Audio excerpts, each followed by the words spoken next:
There's been a steady drumbeat from a bipartisan cabal in the media and a few in politics who are claiming that the commander-in-chief is unfit to serve, not in his right mind, insane, cuckoo for Cocoa Puffs.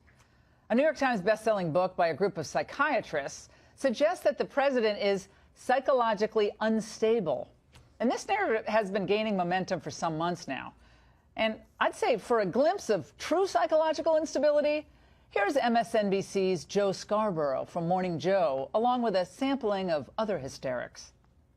You have somebody inside the White House that the New York Daily News says is mentally unfit, that people close to him say is mentally unfit, that people close to him during the campaign told me had early stages of dementia. Think about the prospect that the President of the United States is not fully in his right mind. I mean, let's just say it. Is not fully in touch with reality, and is worsening. Something is unleashed with him lately. I don't know what is causing it. I don't know how to describe it.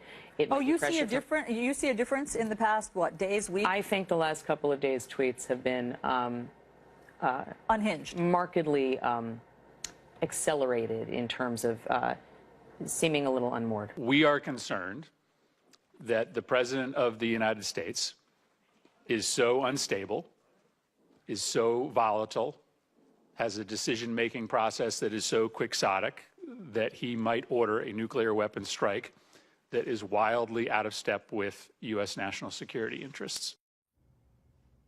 Quixotic, big word.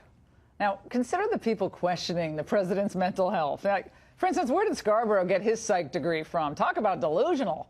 And Scarborough's not the only member of the media suffering from this severe case of Trump derangement syndrome. But I've got to be thinking about this. I think there might be a method to their madness. You see, what's happening is they're deflecting, I think, some attention from all the real basket cases, you know, their colleagues in the newsrooms with real psychological issues. They're the ones you've been reading about, with careers going down in flames over habitual sexual abuse and harassment. And yeah, it's kind of a lot easier to talk about a crazy president who tweets than about your pals down the hall, or maybe the management upstairs who supposedly knew nothing about the predatory behavior of their best friend.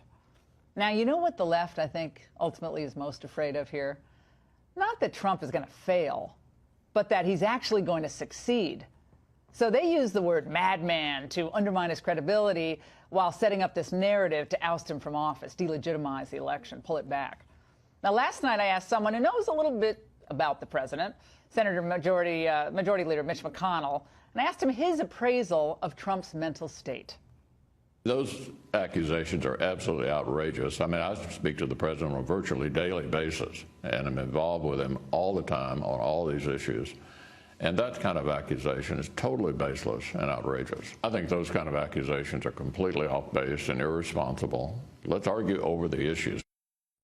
But the left and a smattering of defiant never-Trumpers, they don't want to talk about the issues.